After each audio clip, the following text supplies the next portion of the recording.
Good afternoon, everyone. Welcome. My name is Sue Tip Lam. I'm the Interim Vice President for Diversity, Equities, and Inclusion. And it's a privilege for me to welcome you to this annual celebration of life and legacy of the Reverend Dr. Martin Luther King, Jr. And I want to give also a special welcome to the middle school students from the Newton School.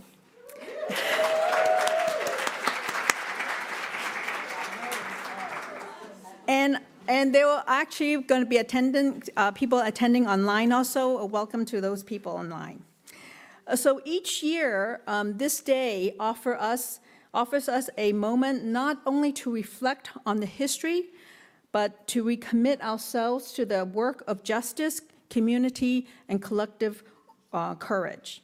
Dr. King taught us that justice requires more than laws. It requires people who are willing to stand up, speak out, and take risks for what is right. His leadership during the civil rights movement helped shape the nation, expanding the boundaries of equality, calling us to imagine a world grounded in dignity and fairness. For many of us, Dr. King's lessons did not remain distant stories from another era. They touch our own lives. For me, I learned about civil disobedience and community organizing when I was 10 years old. I had just immigrated from Hong Kong to the United States with my family during the summer of 1975. The year before that,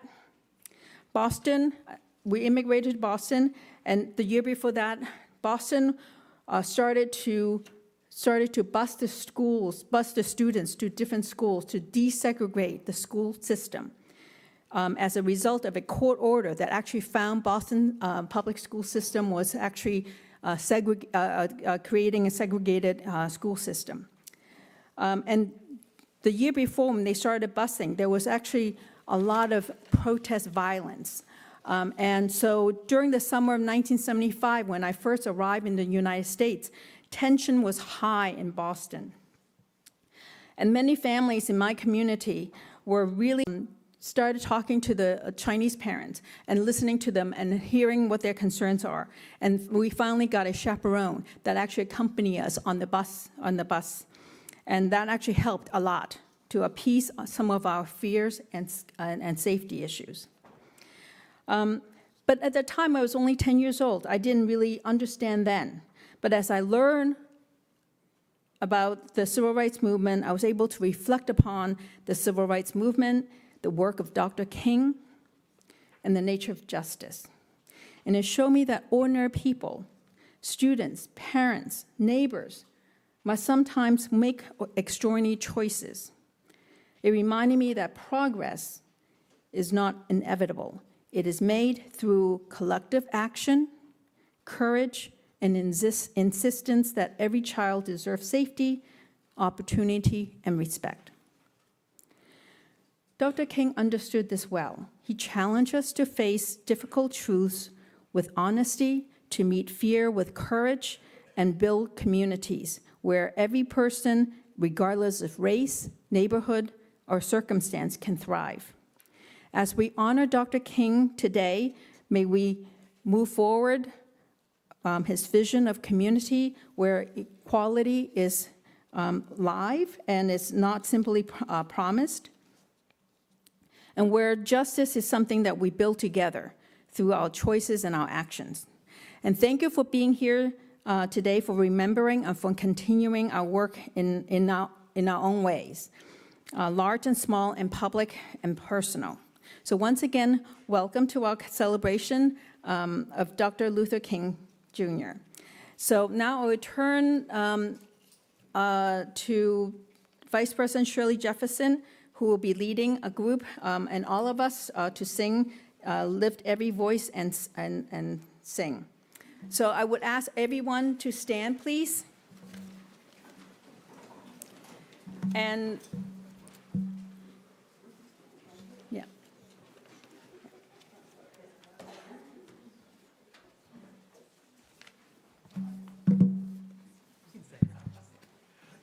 Everybody, we're going to start with a half verse solo, then we're going to all join in, And there are a couple places in each verse where the notes get held a little bit. I'll try and help keep people together on those.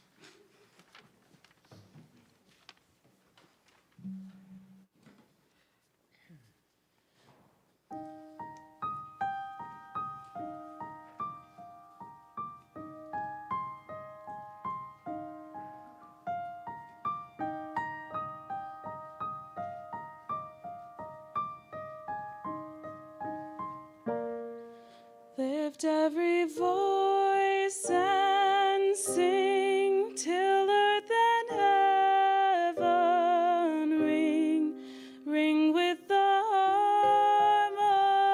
harmonies of liberty. Let our rejoicing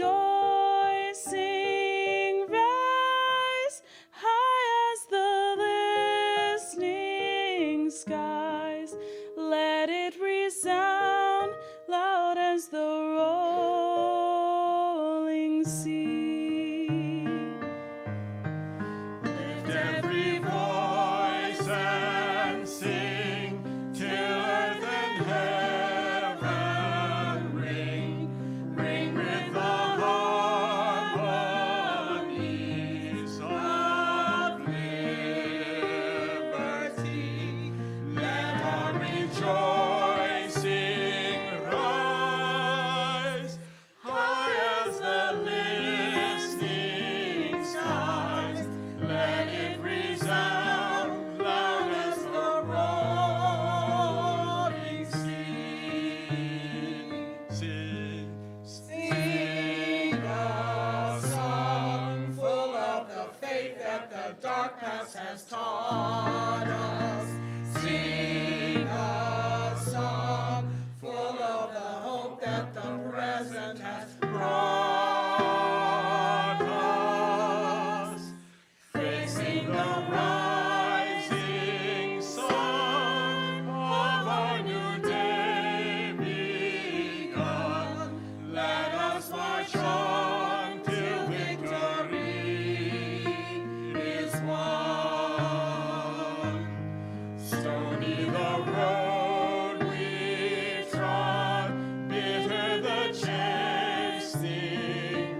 We will have Sage Brown, class of 2027, to come up and give some reflections.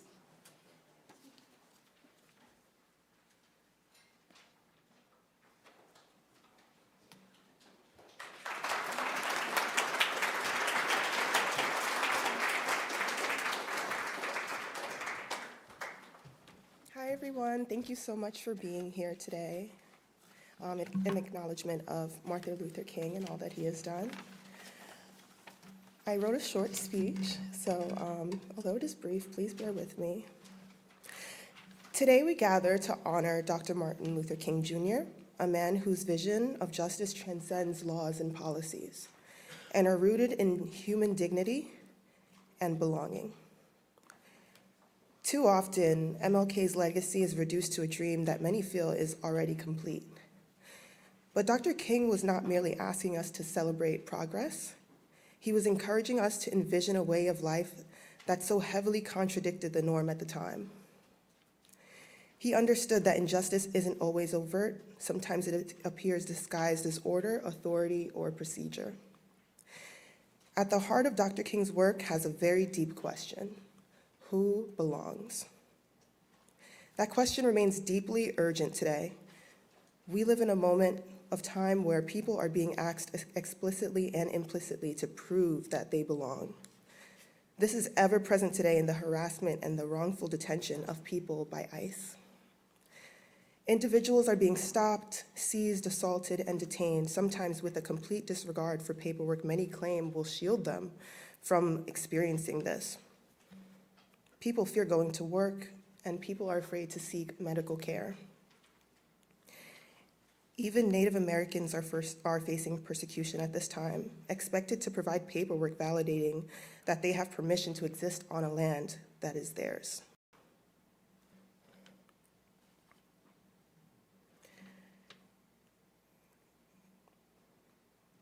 The wise MLK once said, "Our nation was born in genocide when it embraced the doctrine that the original American, the Indian, was an inferior race." Even today, we have not permitted ourselves to reject or feel remorse for this shameful episode. Our literature, our films, our drama, and our folklore all exalt it. When Native people are being asked to prove that they are citizens on a land that is theirs, we are not witnessing a misunderstanding or a failure of paperwork. We're witnessing an active effort to reinforce the belief that those who are deemed to belong will be announced, defended, and upheld by the law, not based on the truth or morality. Belonging in this country has too often been treated as conditional, dependent on appearance, accent, documentation, or perception. But Dr. King challenged us to believe that dignity is not something granted by the state, it is inherent. This is why it is especially meaningful to welcome our guest speaker, Dr. Carolyn Finney. Dr. Finney her work asks us to examine who is seen as out of place in these spaces. She reminds us that land is never neutral, and neither are our assumptions about who belongs on it. Through storytelling, scholarship, and art, Dr. Finney challenges the erasure of histories and people, urging us to confront the narratives we've inherited and the ones we continue to uphold. Her work makes clear that environmental justice, racial justice, and immigration justice are not separate struggles, but are bound by the same question of belonging. Dr.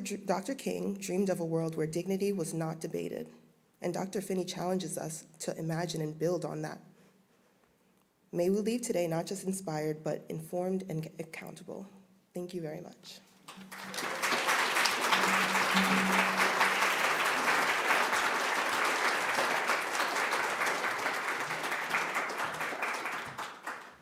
Now we will ask Dean Beth McCormick of the Law School and Dean Bromberg from the Graduate School to come up and introduce the speaker. Thank you.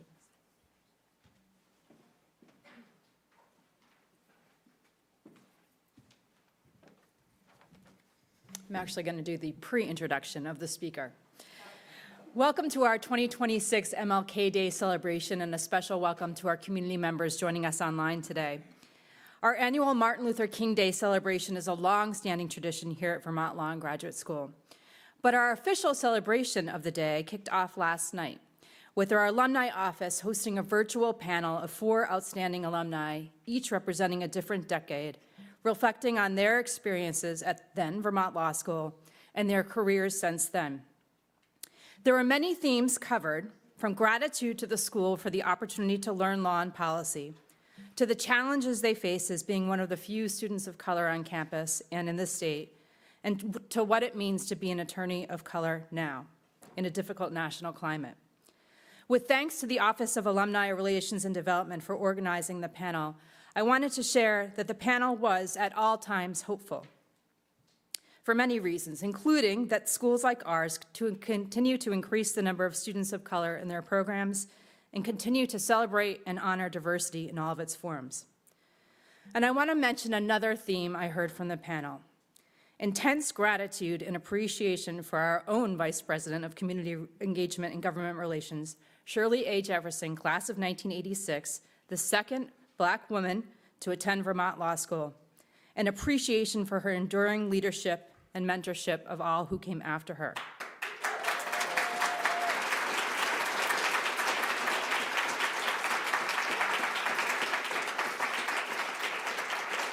Because Vice President Jefferson was the longtime organizer of our MLK celebration and has long taught us all, drawing upon her experience growing up in Selma, Alabama, marching to Montgomery with Dr. King and Congressman John Lewis as a child, integrating her high school, and her career in civil rights advocacy, I would be remiss not to honor her today. Thank you, Vice President Jefferson, and with that, I pass things over to Dean Bromberg.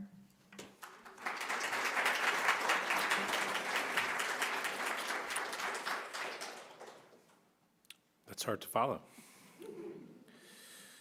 Often we quote Dr. Martin Luther King with his inspirational words. However, this quote is a bit more of a warning, and one that I believe our speaker today has successfully navigated. In his writing, The Purpose of Education, he wrote, "If we are not careful, our colleges will produce a group of closed-minded, unscientific, illogical propagandists consumed with immoral acts. Be careful, brethren, be careful, teachers." The idea that we are here to open our minds, to have challenging conversations, and to do just the opposite of closed-minded thinking is critical to the success of our mission, and seems, from a very short introduction to our speaker, critical to the way that you have conducted your life and your work.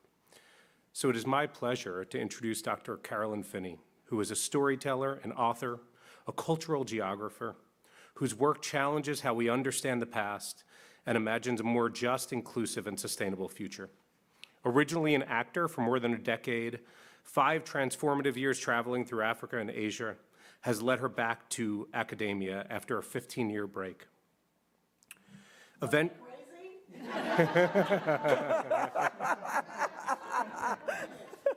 Eventually earning her PhD in geography from Clark University as both a Fulbright and Canon National Science Scholar Fellow. Dr. Finney has since become a national voice on race, land, and belonging, serving 8 years on the U.S. National Parks Advisory Board under the Obama administration, writing for outlets like the New York Times and The Guardian, and authoring the book Black Faces, White Spaces, Reimagining the Relationship Between African Americans and the Great Outdoors. She is currently developing a new creative nonfiction book and performance piece, The N-Word, Nature Revisited, and her family's story. No, you have to say it like this. You have to say Give it to me. The N-word, Nature Revisited. My pause wasn't quite as long Yeah, as it that's should have been. right. We could practice that. Yes. Her family story appears in the HBO documentary Trees and Other Entanglements. Today she is a scholar, artist in resident at Middlebury College's Franklin Environmental Center, and we are honored that you are here to join us today and share some of your insight and wisdom. Yes. So please come on up. Yes. It's getting hot in here. Oh, this way. Thank you. You can see I'm unruly, but I hope you don't mind. Thank you. Can you handle it? Can I handle it? Can you handle it? We're about to find out. Okay, I have to breathe a little bit. Hi, everybody. Hi, everybody. Yes, like that. Thank you for inviting me here. So I've been living in Vermont for about 6.5 years, and this is my first time here. So I love that there's still places to discover in Vermont. I'm excited to be here with all of you today. Thank you for everyone who organized it and made it possible for me to come in and take up some space and be in conversation. I got some things to say. I put my glasses on, it gets serious, come on. Okay. And the warning, so for all of you who don't know, a day and a half ago I was in Morocco. So I'm back. I'll talk a little bit about it in a way that makes sense. I'm a little jet lagged, but I'm here and it's good. So, boom. No, boom. How does it work? It works like that. Okay, excellent. So I wrote here, the conversation that I want to have today is, what do Dr. King's words mean to each of us in this room? And, you know, I was talking with my friend Ginny, we were driving in about it, and I've thought a lot about Dr. King in my life, and often talk about it more systemically in a big way, saying, you know, he said these amazing things, I have a dream. I mean, everything that he says, basically I can start crying, like I hear one line and I start crying, right? Because he reached so deeply into his heart and say it. But how does that translate in my everyday, in the way that I show up in life? I mean, do I have to do something big and grand and great?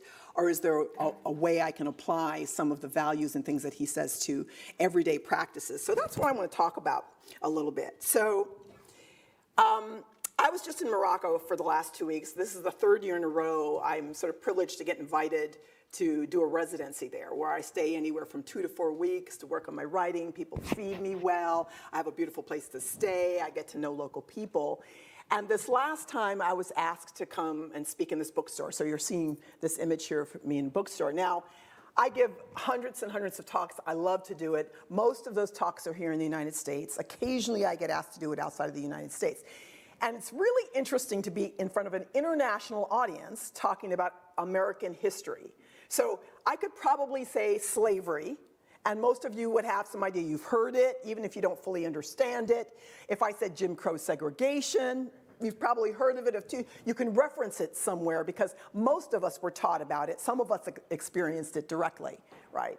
But when you're in an international audience and none of them are American, it doesn't mean that they know what any of those things mean. Doesn't mean that they've never heard of it, but there's no reference point, or their reference point is very different. So there was maybe 20, 25 people in this bookstore. There was only one other American, somebody who knew me, in the audience. Everybody else was Moroccan or from Europe. And so I had already going there, they wanted me to talk about the book, Black Faces, White Spaces. I was like, okay, so how much history can I give them? But I can't talk forever, so I've got to tell them a little bit about slavery from the Black American perspective and Jim Crow segregation and what that looks like on the ground and the idea, and I was trying to condense it as much as I can. I felt like it went really well. I talked for maybe 45, 50 minutes, and I had pictures, so there was no PowerPoint, and I tend to travel with a bunch of photographs.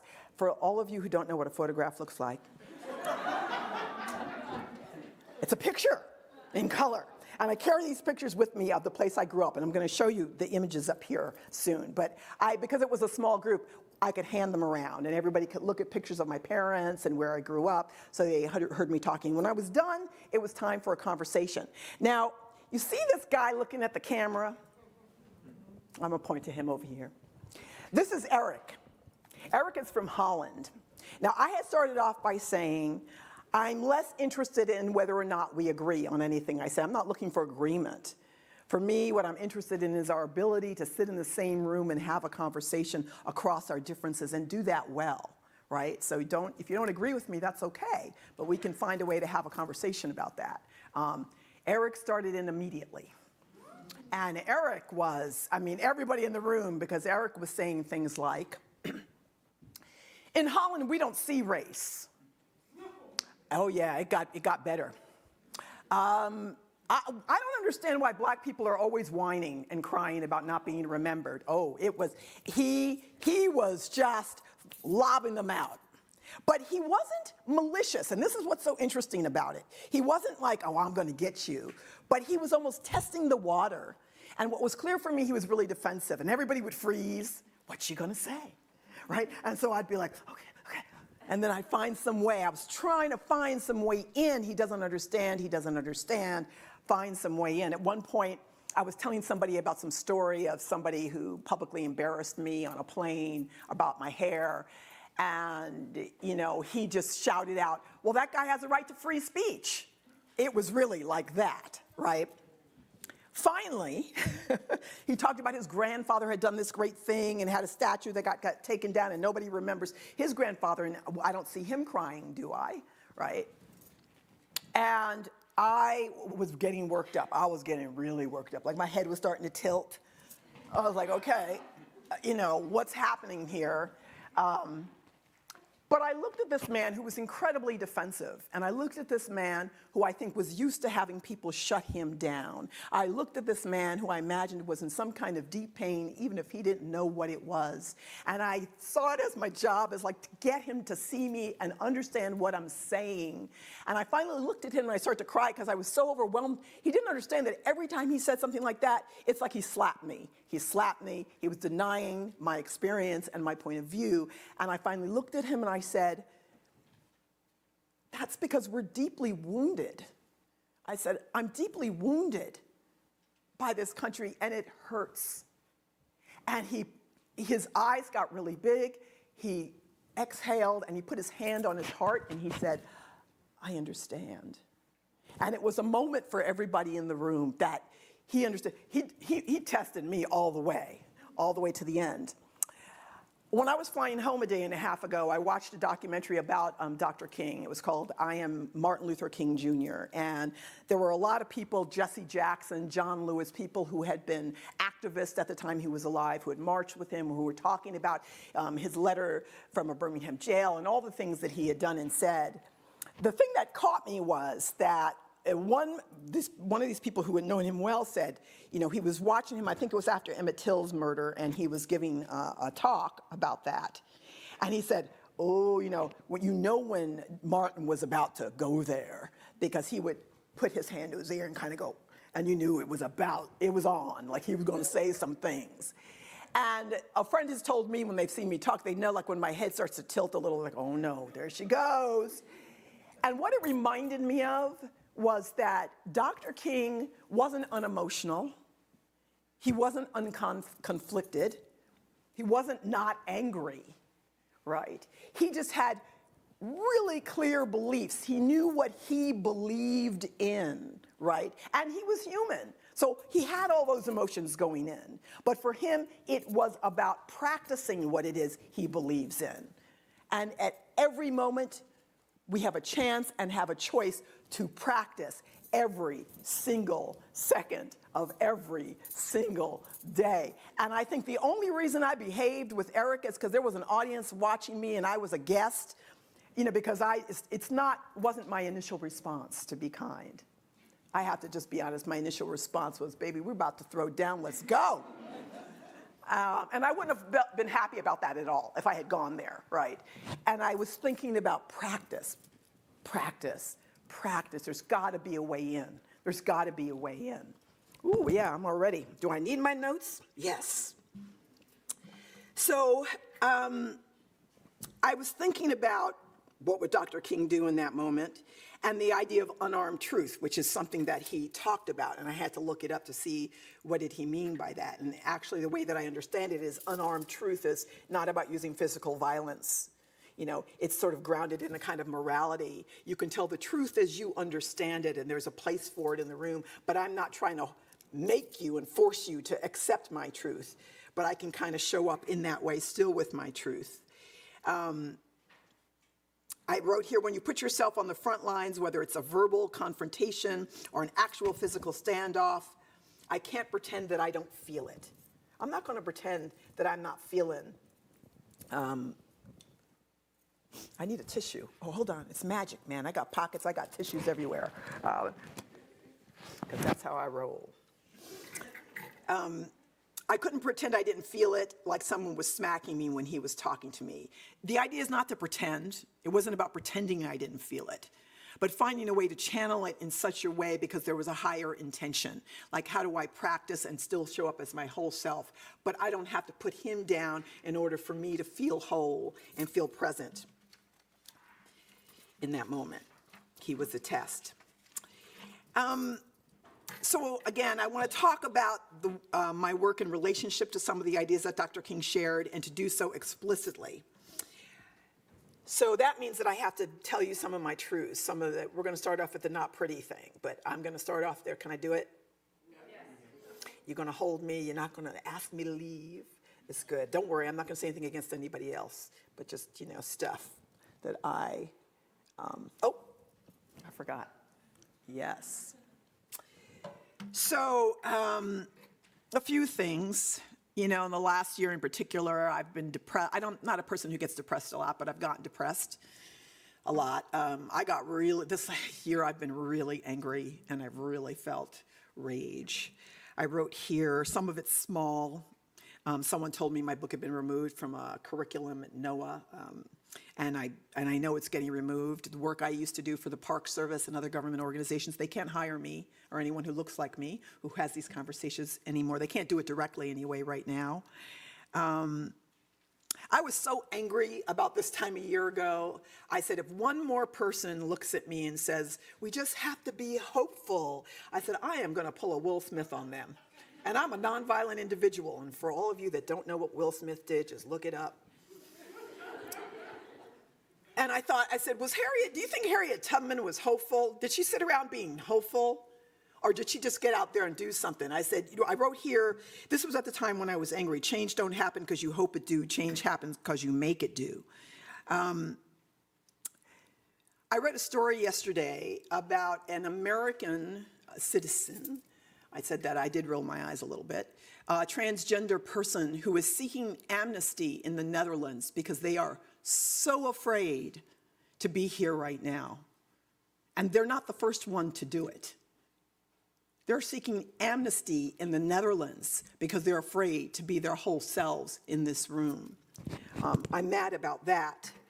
That we are fighting over who can use what bathroom, that we want to deny people the best chance to be their best selves, that it's a win-win situation and we're unable to see it, right? I'm mad that you can do good and be good, and yes, you know who I'm referencing, and that you can still be shot down by another person who seeks to deny you because of their own fear and anger and rage. I'm angry that people are getting taken off the streets just because of the way they look. I'm angry that there are people taking that job to take people off the streets because they have their own sets of issues going on. And so somehow in their head it's okay. I have all these words up here because back in March in the New York Times, there was quite a long list of words that have been flagged.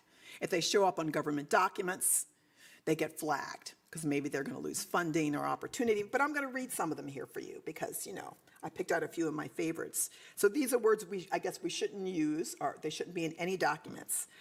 Accessible, activism, allyship, anti-racism, at risk, bias, Black, climate crisis, discrimination, diverse, equality, exclusion, female, gender-affirming care, hate speech, identity, immigrant, indigenous community, injustice, LGBTQ, mental health, minorities, multicultural, Native American, oppression, pollution, pregnant people, prejudice, privilege, race, racism, segregation, sense of belonging, sexuality, social justice, systemic, transgender, trauma, tribal, underappreciated, underprivileged, underrepresented, underdeserved, undervalued, victim, vulnerable populations, women.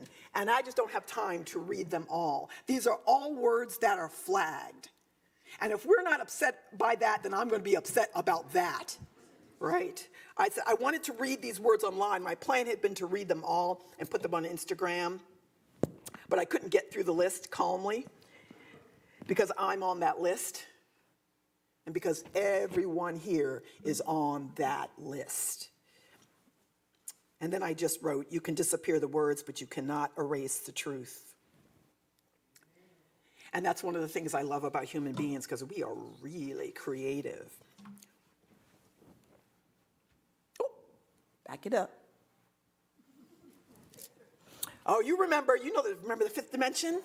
Yes. So they're like, what does this have to do with anything you're going to see?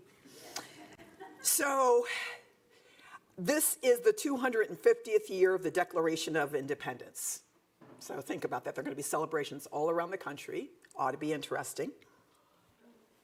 Dr. King gave his August 28, 1963 speech, I Have a Dream, with an estimated 250,000 people in attendance.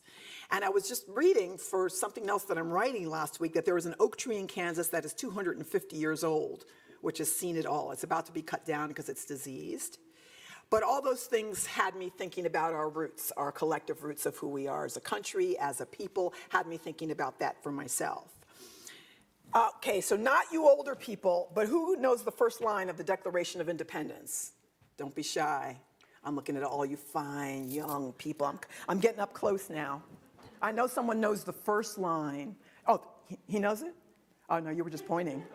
That was... No, does that mean you know it? Are you sure? What's the first word? I know someone knows it. No, but you're in the right, ballpark. First line. No one? Okay, let's open it up to the room. What's the first line of the preamble of the Declaration of Independence? I saw that hand. No, but that's the Constitution, but you are so close. Yes, baby. We hold these truths to be self-evident, that all men, parentheses, people, are created equal. That's the first line. So this is really good that I've told you about the fifth dimension. So the fifth dimension in the 60s and 70s, and I guess still are, were this really popular singing group. They have a lot of big hits. When I was 9, 10 years old, the B-side, oh God, I have to do lots of explanation. So we had little albums. And they were called 45s. And so there'd be one song on one side, the A side, which would be the hit.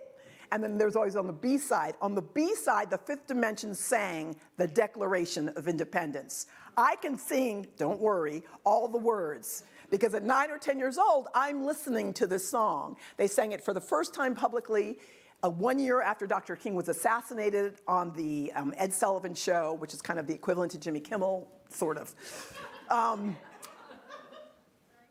I learned it, and I remember listening to it, because it's just, I'm not going to sing it, but you need to look it up. You can still hear it. That they made a choice as a group of black singers in the 60s, 4 years after the Civil Rights Act, 1 year after Dr. King was assassinated, to sing that song, for us to remember and understand what the words were saying. And all their music was actually quite uplifting. It was about we the people, actually, their work. And that as a 9-year-old, I didn't understand what half of it meant, and to be honest with you, some of the words, I was like, I don't know exactly what they're saying, but I'm going to, like that. That was some of the singing. But some of it, I believe, resonated somewhere deep within. Yeah, some of it resonated deep within. There's something that I wrote here, and I might have skipped it, but I want to go back to it for a second about Dr. King and thinking about Dr. King, because I think Dr. King was always part of my life, right? He was always part of my life as an African American, as someone who was really young in the 60s and early 70s. I remember the assassination. I remember the I Have a Dream speech. I remember it because it was part of in the ether of my family and my life experience.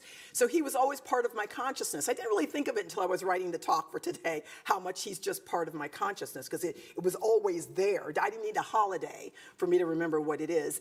It was just always there, and how much it informed me. I went into the Girl Scouts. I was a Brownie. I was a Girl Scout. I was even a cadet. I was volunteered at church. I was thinking about all the ways, what did it mean to be a good person? And in a way that when you're younger, it feels fairly simple, and there's something straightforward about that. What did it mean to me to be a good person? And finding ways to show up. I didn't always get it right. But the ideas of Dr. King for me were always there. I want to talk about fifth dimension, look it up, the Declaration of Independence. I always have to tell people my own story because I have to be transparent about who I am and where it is I come from, why I wrote Black Faces, White Spaces, more importantly, why I show up and do this work. So you can see that's me and I was cute, come on. You know, with my daddy. But let's go backwards a little bit more and talk about my parents first. So these are my parents, Rose and Henry. They grew up poor in Appalachia, in South Central Appalachia. They grew up in Virginia in a place called Floyd. They both had large families. They both had high school education. This was taken in the 1950s. My dad went off to fight in the Korean War. And because like a lot of poor men, actually of all walks of life, that if you didn't have any other options, going to fight in the war was one way that you could be taken care of and kind of show up as your whole self, perhaps. When he came back from the Korean War, he looked for a job, and he said he actually saw a Park Service uniform, a Park Service person in a Park Service uniform. And as a veteran, he thought this would be a perfect job for me. And he went to apply, but you know, the Park Service wouldn't hire Negroes up until 1956, I believe. They didn't hire anybody, so they didn't offer him a job. So my parents joined the Great Migration, like a lot of black people, went south to north. To New York, because he had a sister that had been done very well there. She's a nurse. He got 2 job offers. One, he could be a janitor in Syracuse, New York. Syracuse is about 5 hours north of New York City. He didn't take that job. But the job he took was 30 minutes outside of New York City. A very wealthy Jewish family who's made their money off construction. And if I told you their name, anybody who's ever been to New York will have seen their name around town, had a 12-acre estate. And they needed full-time caretakers for that estate. And so my parents took that job. My parents were the caretakers, gardeners. My father was the chauffeur. The family came up on weekends and holidays that owned the land. This was the gardener's cottage, and that was the house that the owners, it was 12 acres. There was a small lake, a swimming pool, woods, gardens, stunning place. When my parents took this job, 1957, 1958, they were the only people of color in that neighborhood until the 1990s. So you need to hold that thought for a second. A Japanese-American woman moved in the 1990s, was there for a short while and moved out. This was a very wealthy, all-white neighborhood. Harry Winston of Winston Jewelers had property down the street. Schaefer of Schaefer Beer lived next door. Beer weren't that good, but they lived next door. Wingfoot Golf Club was around the corner. When my parents moved in, my mother, it was really hard for her. For my father, I think he became his own boss because really the owners gave him free rein. He's self-taught about how to take care of that land and what to do on that land. But my mother was incredibly lonely, right? She was in the traditional women's role of wanting to, raising kids, except she thought she couldn't have any kids because when she had gone into the hospital to have a cyst removed off one of her ovaries, without asking her permission, the doctor removed the cyst and then also removed one of her ovaries. And when she woke up, the doctor told her, "We didn't ask you your permission because we did not think you could emotionally handle the information." So she thought she couldn't have kids. And I benefited because they adopted me. And the only reason they were able to adopt me is because the owners actually paid for my adoption. I was born in New York City in Manhattan. And they took care of all that, and they adopted me. And then what I like to say is that my parents relaxed, and they had my first brother. I know you all understand what I mean. And then they relaxed some more and had my second brother. So me and my brothers, this is how we did. We learned everything from swimming. We all knew how to swim by the time we were 7, ride bikes, go out in the woods. This is where we were able to do it. There was a great public school system around there. I tell the story about, I think, one of the early times when I became aware of the color of my skin and what it means to be in a beautiful area like this is that I was 9 years old, not unlike some of you here, and I was walking home from school. I was right around the corner from my house. There were a lot of big houses and a lot of nice yards, and there was always policemen patrolling the area. It was just a 2-lane road. And I was right around the corner from the house, and a policeman stopped me, and he asked me where I was going. Now, I want you to remember I was 9, I had my school bag, it was the time of day, and he said, "Where are you going?" And I gave him the address and pointed. And he just looked at me and said, "Oh, do you work there?" And I'm like, I'm 9, what's happening right now? And I just said, "No, I live there." I was confused, so he let me go. And then I told my parents. My father was really angry, and he called the police station, and he let them know how angry he was. And they didn't bother me and my brothers again, but as an adult, I have to ask the question, what are the logics present there? He didn't stop to make sure I knew where I was going. Did I need help? You know, all the things. He was questioning my presence there. And the only thing that I could actually associate with it had to do with the color of my skin. There's a lot of stories I could tell, but I'm going to jump ahead a little bit. So 1990s, me and my brothers are grown. We're no longer living there, but this is where we go home. On holidays when we were going to visit my parents, this is where we go.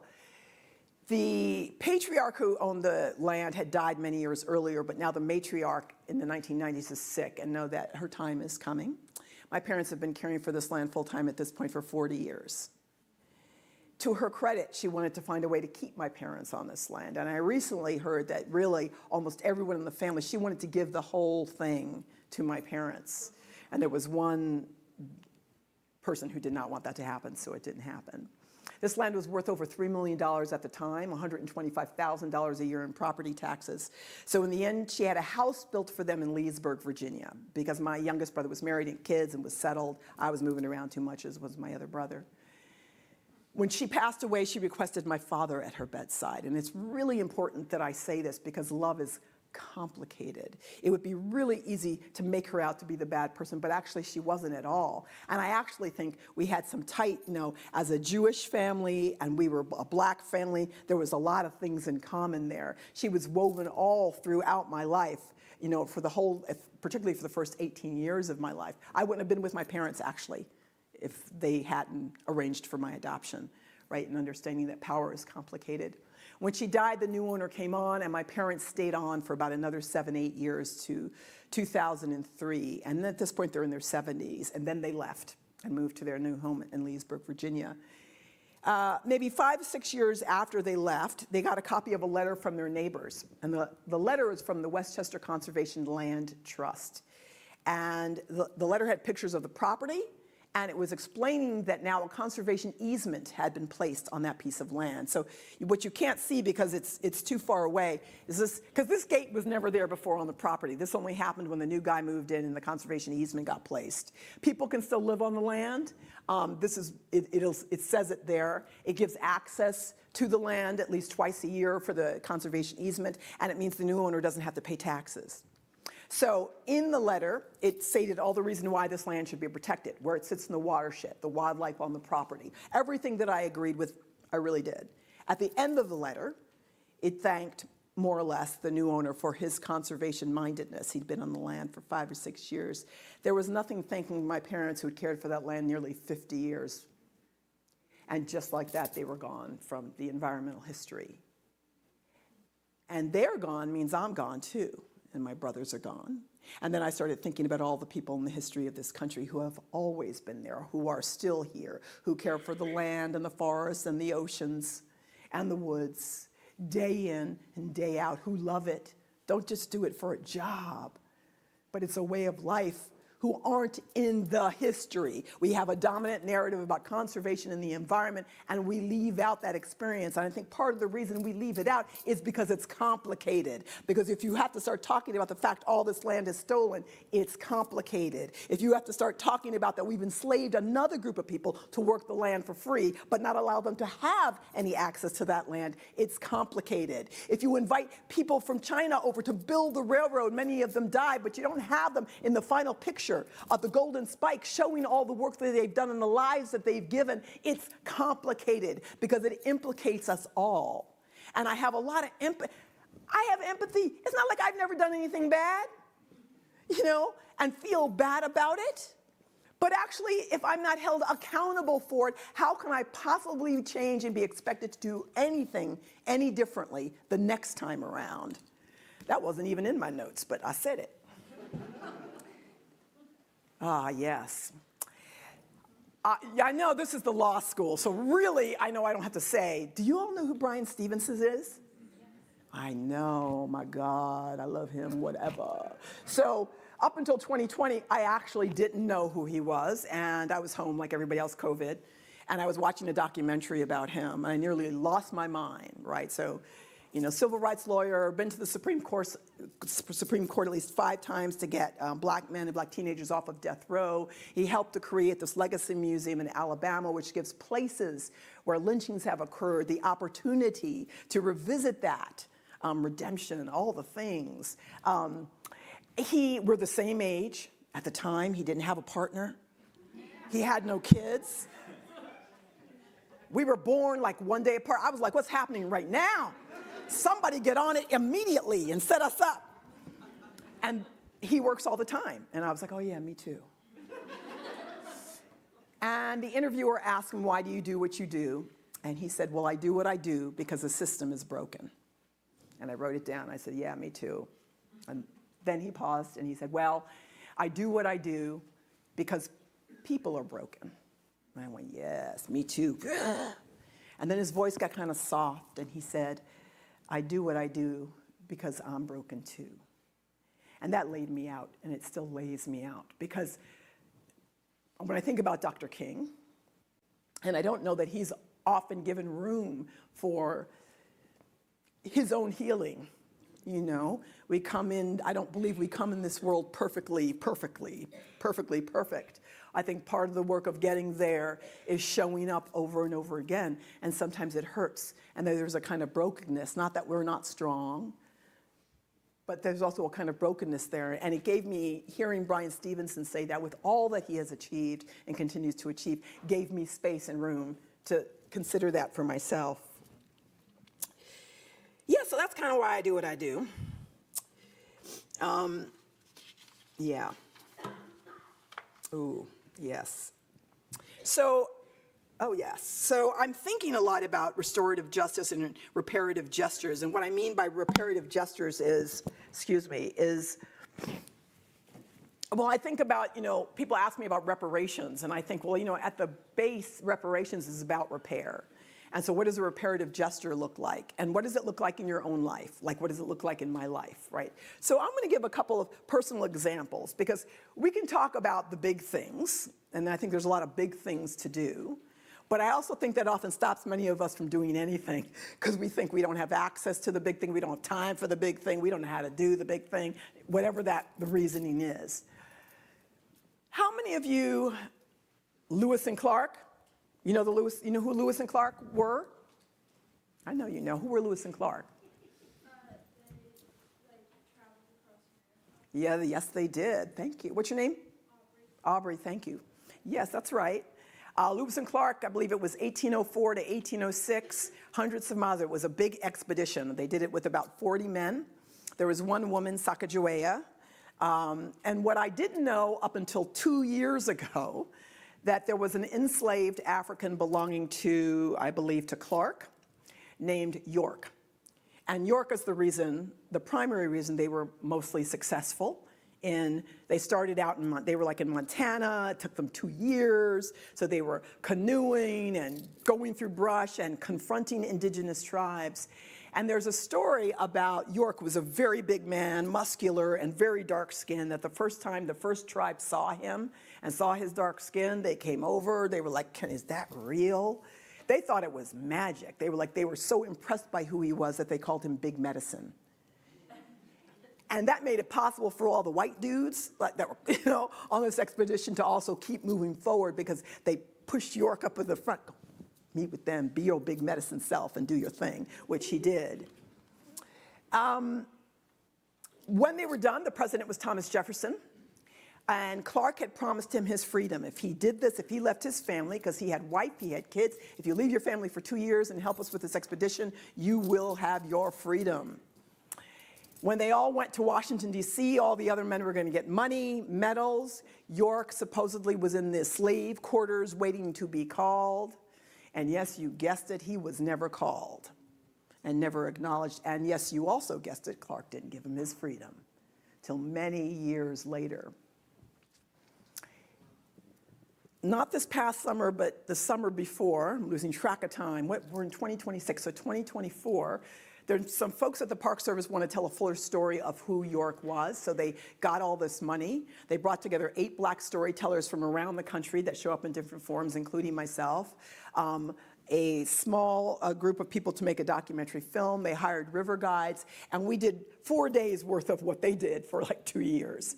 We paddled 49 miles for 4 days on the Upper Missouri River breaks, which is in Montana, and were interviewed and filmed and talked about York. And one man in particular who's sitting in the canoe with me or next to me is Hassan Davis from Kentucky, who goes around the country playing York. So he does one-man shows.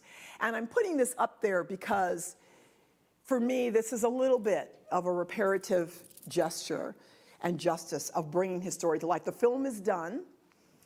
The current administration won't allow any of the park services to show it, but I've seen it because film festivals can show it. And they did a fantastic job to bring the story of York and what he contributed to life. Oh, yeah. So this was also that trip, and I just want to say, as an aside, that I believe I was the oldest person on this trip. Now, I've done a lot of backpacking, but I forgot that I was, older. And we spent a day where we did hiking in a slot canyon, and I had really lost it, actually. And there's a conversation in here about aging and change and all the things. I couldn't do what everybody else was doing, but I wasn't turning back. If I had to sit there for 3 days, I wasn't turning back. And I finally made it through, and then somebody snapped that picture of me right afterwards. Yeah, okay, we'll move on now. Robert S. Duncanson. Has anybody heard of Robert S. Duncanson? So Robert S. Duncanson was a black painter. He painted this in 1859. So when Joe Biden was inaugurated back in 2020, a Republican senator presented him with this painting as a gift.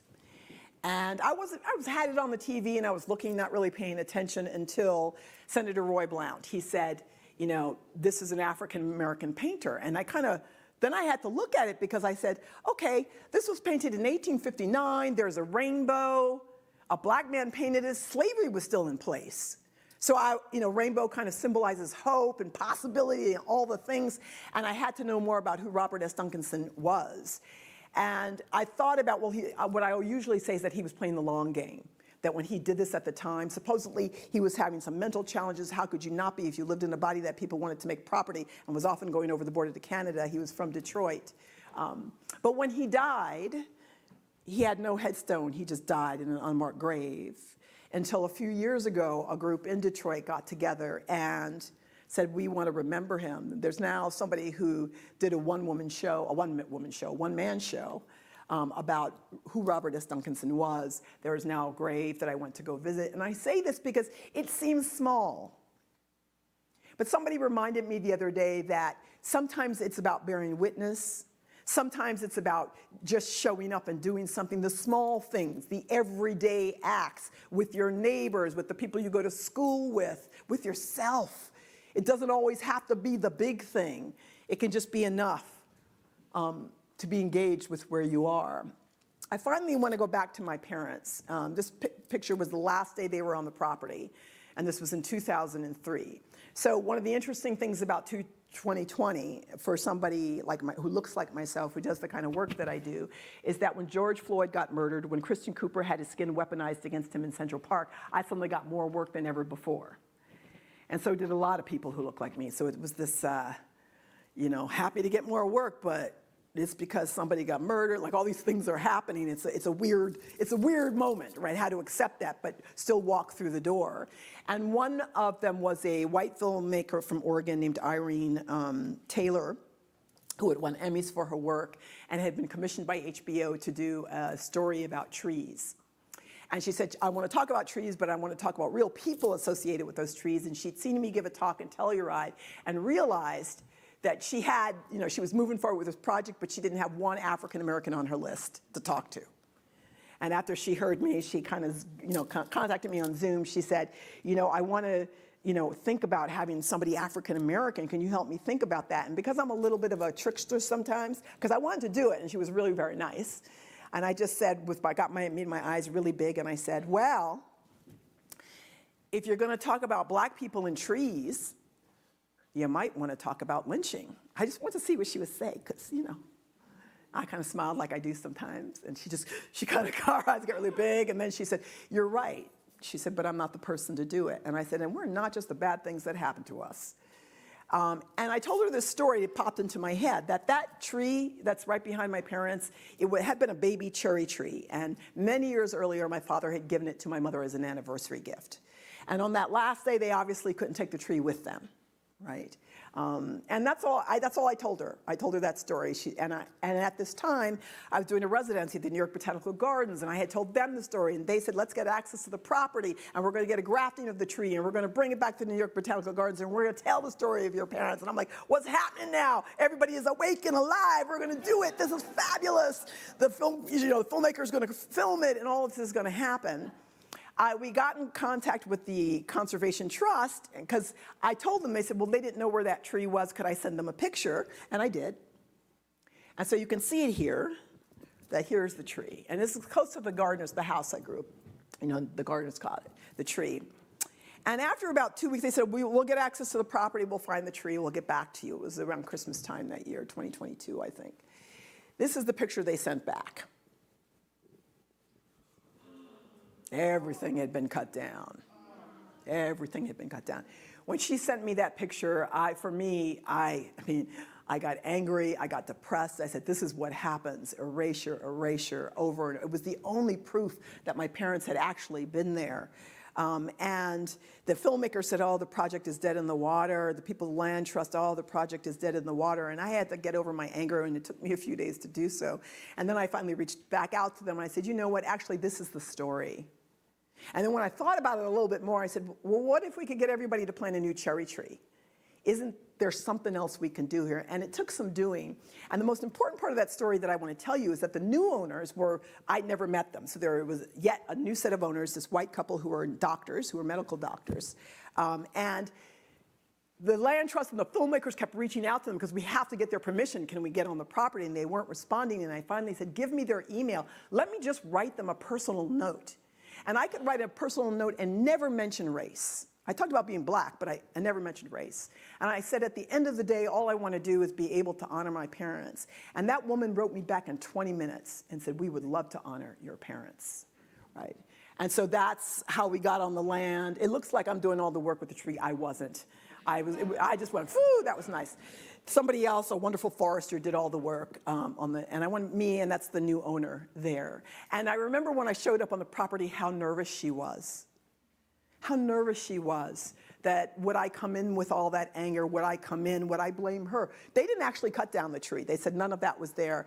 The previous owner cut down everything that my father had grown. All the fruit trees were gone. All the vegetable and flower gardens were gone. Everything that needed somebody to take care of it every day were gone. The land is still beautiful regardless, because land is still beautiful regardless. But she had no idea that that's what that land was beforehand. I love that saying, Dr. King, we must walk with audacious faith in the future. So a year or so after that, the new owners sent me this picture of the new cherry tree so I could see how it was. And if you notice, if you look at it, there are daffodils planted all around the tree. What they couldn't have known was that daffodils are my father's favorite flower. Right? So again, I think of these small moments. They're small, I think, but small moments add up. Okay, so I want to talk about my father a little bit. Yeah, I know, I put that's up there. It'll make sense in a second. So for most of my life growing up, I didn't get along with my father at all. My father is old school. He was old school. He was military. He was angry. He needed to control everything. I mean, I actually kind of hated him growing up in the way that as a kid you can hate something. He was just, didn't like me have any freedom at all. And he'd been brought up tough love himself, alcoholic father. At 12, he was working to put food on the table for the entire family. His mother worked as a maid for a white family. He did all the things. One of his sisters had died at 16. One of his brothers had committed murder and then suicide. So he had death, trauma. He was growing up during Jim Crow segregation, so he wasn't allowed to do anything anywhere. Limited, limited, limited, limited. So by the time he got to this position, he was like, I'm king here. If you don't like it, you can leave. He told the same thing to my mother. He was hardcore. He was a very responsible man, and he provided. But his ability to love and show up in that way, he didn't do. Because this is always hard for me to say. So I had a lot of feelings about that, and I always wanted him to apologize, even when I was adult, for just what he did and how he did it. In 2005, I was living in Atlanta. I was writing my dissertation for Black Faces, White Spaces. My parents came to visit, so we went to Dr. Martin Luther King National Historic Site. I had never been, they had never been. My father is not, he can be angry, but we're not a touchy-feely family. We walk into the exhibit. If you go into the visitor center, it's images and Dr. King's voice coming over the speaker, images from the 50s and 60s. So the whole feeling is like you're there, right? And I'm standing with my father. I took this picture recently because I went back in an exhibit that had a sign that said "For Whites Only." And as I'm standing next to my father suddenly grabs my arm. Now I'm grown, right? This was not that long ago. And I look at him and his whole face had blanched. And then in the next second he giggled, and I said, that was even more concerning because my brother didn't giggle. And he pointed to that, and he said, I saw that sign, and for a minute, I thought we weren't supposed to be here. And he was grabbing me to get me out. And no matter how many hundreds of times I tell that story, it was the first time I understood what that man was carrying. And I say that now, and I know I have to, in thinking about time, I'm almost at the end, I promise. It's the first time that I understood, that I started thinking about what does it mean to forgive, because that's the other thing that Dr. King talks about is forgiveness, and how are we able to do it in our own lives. I'm not just talking about forgiving people for slavery, but forgiving the people that I feel have hurt me because of their own generational trauma in my life. What does that look like to do it? I started then, but it was still hard. I still hoped for that apology. My father has dementia now, so he's 94. I will never get that apology. It ain't never gonna happen. I visited them at Christmas. My father doesn't know who I am half the time. And my mother's still alive at 93, and I'd gone upstairs to take a shower, and I was starting to come back down the stairs, and I heard my father whimpering. Now, my father was a strong, able-bodied man. He would never whimper. He was whimpering, and what he was saying was, they don't like colored people, they don't like black people, they don't like me. And I know in his mind, he had gone all the way back to like 40 or 50 years earlier. And when I came down the stairs, his pants were down around his knees. He was sitting on the couch because he'd gone and used the restroom, but couldn't remember how to get them up. He looked so scared. He looked so lost. And in that moment, I understood that I have to forgive him. I have to forgive him. This is the task. I have to find a way through that in this moment. That, for me, is one of the acts of every day. I'm going to skip to the end because there's something that I want to get to, and I understand that, oh, God, because I can talk, we're never leaving everybody. Because I want to talk about that, but I can't. I can talk about, we're at the end, the last two pieces, because I want to talk about Cornel West for a moment. I love Cornel West. He came to Vermont a couple of years ago, and Ginny and I went to go see him, my friend, and he was amazing. The man got up there with no notes, talked about climate change, social justice, all the things. But what was really powerful for me, he asked us all the question, what kind of human do you choose to be? What kind of human do you choose to be? And I remember I turned to Ginny and we were like, yes, empathetic, kind, all the things. Everybody in the audience was feeling the love. We're going to be good people. We're going to do the thing. And then what I always like to say is how the universe wants to test me. So 3 days later, I got this email because I was going to be tested.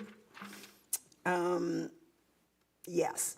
The email was from Sarah Wells. She said, hi. I saw your racist book at a National Park Service Center today, and I made sure to put a normal, non-racist book in front of your stack so that no one else would see your racist book. Please stop being a racist. Our world depends on harmony, not disharmony and racists like you. Stop being racist. White people are great. Signed, Sarah the Great. And I have to tell you, all those things I was talking about practicing, 3 days earlier, I'm going to be empathetic, kind, forgiving. Ain't none of that happening in that moment. My head was spinning. I was so angry. And I didn't respond to her, but I talked about it a lot. My stomach hurt from it. I didn't even know her. Some people laughed when I told them this, and I said, it was something, but she doesn't know me. And it took me well over a year to get to a point where I could feel empathy for her, because I realized she never read the book. I realized that it scared her, that she felt defensive like Eric, the guy in the first. That actually, I can kind of forgive her because she doesn't know me, right? And perhaps if we were able to sit down together, we would have an entirely different experience.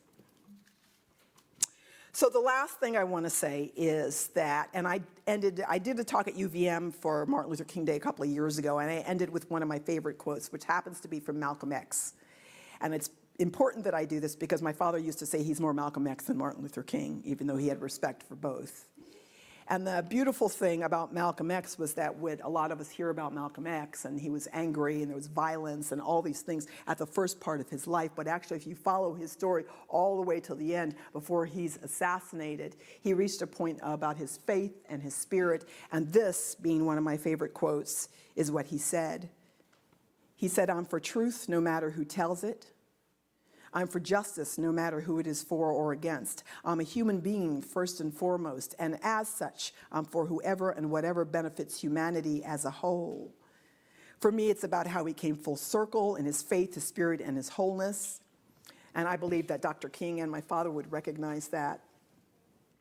And I just want to thank you all for giving this last 50 minutes, and it feels even longer, that we were able to sit here together and have a conversation. And I'll stop there. I'll stop there.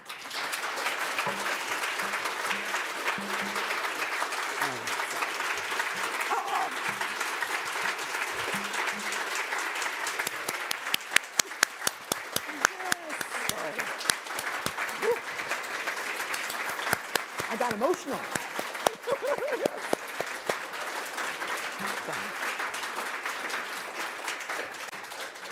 Thank you all for joining us today. We're this was an incredible talk. Thank you. I was tearing up in the back. I know I saw other people too. I hope you all can get great messages from this. And again, we want to thank you for coming here. Thank you for having me here, letting me take up space. Come anytime. If we can give another round of applause to Dr. Finney. Yes, thank you. Thank you, thank you, thank you. Thank you. Yeah, thank you, thank you. You can see how I could keep, we have no time for questions or comments? Dang, you all got class?